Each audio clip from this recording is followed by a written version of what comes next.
All right, well, the lathe is going to its new home today, and this video is mostly for the new owner, just a few tips and tricks, but maybe it's useful for someone else, so I thought I would show it. So this is the Nova DVR XP. I don't know how much this information will transfer to other Novas. It's up for you to decide, but so when you're choosing an RPM, you can just do this up and down, but it takes a little while. So instead what you can do is you can hold mode and go up. And you can go through 5 presets. I have my presets at 3500, 2005, 1050, 500, and then 100. So you basically hold mode and you go up and pick the one you want. Then you hit P right here to confirm. And then when you turn it on, you're right at 2500. So it saves you a lot of time. Now, if you don't like the presets that you have there, no problem. What you do is you select one. Let's say preset this one here. I forgot how to do it. Let's see. Okay, so you're set here, and then I think you do, yeah. So you hit E so that the question mark comes up, and then you pick a new one. So let's say 2070. Then you hit P to confirm, and now 2070 is the new one. So I'm gonna set it at 100, 500. Then I'm gonna hit E, the question mark comes up. We're gonna set this to 1000, nice round number. Then we'll go to the next one, which is preset number 4. We hit E, so you get the question mark. We're gonna go down to 2000, hit P to confirm. Then we're gonna go to the next preset 5, and we're already happy with the one that one is, but if we want to change it again, we would hit escape. Oh, first you gotta select it. Then you hit escape or E, and then you get the question mark. So yeah, so that's how the presets work. You get 5 presets. That's how you go to them, and that's how you change them. I did end up buying this remote before they were unreachable, or you couldn't buy them anymore. So you push and hold this button here, turns the lathe on, push and hold.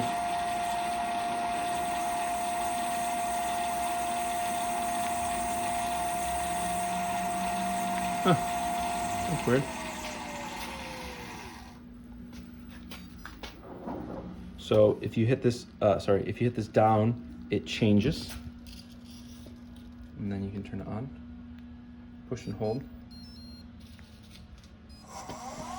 And you can push and hold this speed down live. As you hopefully can hear and see, it's going down as I hold this. A little surprised it didn't turn off.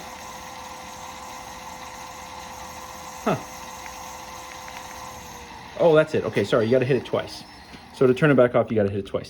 I rarely use this. I bought it kind of just for the resale value, because I thought someday if I sell this lathe, I think this watch costs like 50 bucks, and there weren't many of them available anymore on eBay. So yeah, so you hold to turn it on, double click to turn it off, and you turn it up and down as well.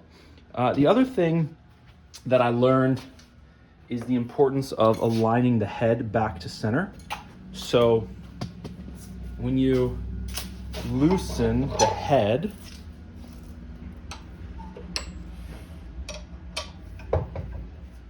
sorry, bad footage. When you loosen the head, then you take the detent off so that it can, or you put the detent off so it can pivot. One thing you really want to make sure is that this area is clean before you put it back on. So if you've had it pivoted like this and you've done some turning, and then there's some debris here, you want to clean that off, because it'll actually act like a wedge and it'll get trapped in there. And believe it or not, that can actually throw off the alignment of the lathe. Second thing you want to do is you want to use this tool for realignment. Okay, so basically what you want to do is you want to take the tailstock, which, yeah, you can see, take this out of there, and you put in this double-ended taper. And any misalignment of this is going to be exaggerated when you extend the quill out as far as it goes. Okay, so basically, instead of aligning the head to a sucked in tailstock, we want to align the head to a fully extended tailstock. That way we're extending it to the maximum possible error in the tailstock. You don't want to be so far extended that the thing comes out. So you just want to suck it back in just a little bit and then lock it down. Okay. And then, make sure I'm in frame here. Nope, I'm afraid of that. Then this is moving right now, and you want to bring this in, and you want to bring the head into an alignment. You lock down the tailstock, and then while this thing is mated, you then take the detent off and you tighten it back up.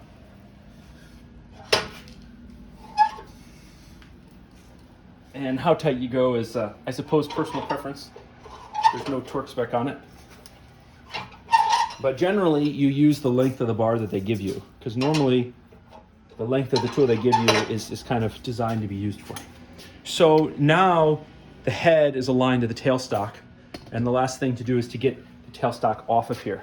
So you may find that if you lift this and pull, you can't do it. So you can leave it locked and then just pull, undo this, and then just pull the wheel back. See how easy that is? The other thing you can do, if that doesn't work, most of the time that does work, but go ahead and loosen this and then take this and put it in here and kind of pound it. And as you pound, then it'll allow it to come out here. And then you bring the same thing over here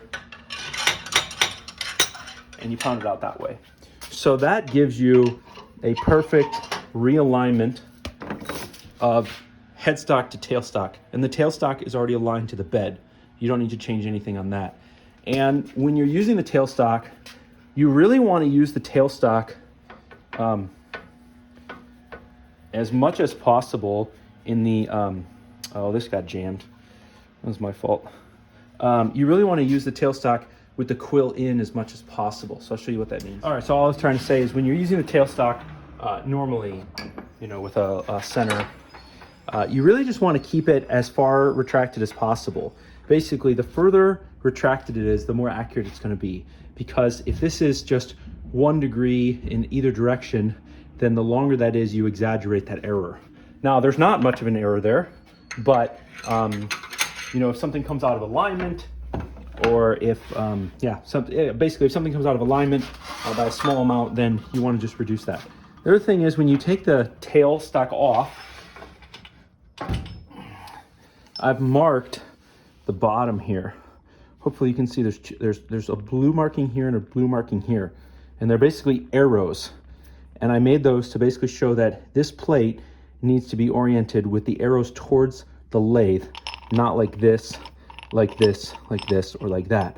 And what that'll do is that'll help that when you slide the tailstock back onto the bed, the clamp, this is the clamp, will clamp down in the same way at all times, and that it won't introduce any sort of error. So if you align the tailstock to the bed, which I did, then you want to keep track of the orientation of this plate. And maybe I'll go over these with red so it's a little more obvious, but these point towards the bed of the lathe like so.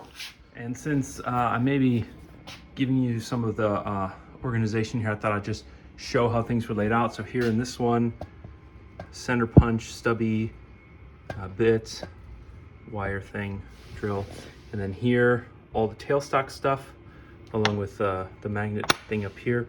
And then that little insert goes there. And then here's for the headstock stuff. I made an aluminum one just because this one was so much heavier. It was just kind of always a pain. The work diameter lathe speed chart. So my sister made this. So in case this isn't obvious, basically you either work in inches or you work in millimeters. And so if you have a 14-inch piece and it's still rough, that's what the square represents, then you should be at 250 revs. But once it's smooth and a little bit more balanced, then you can go to 360. So that's what that's for. And then those will all go with you. Those are the chucks and the keys for the chuck.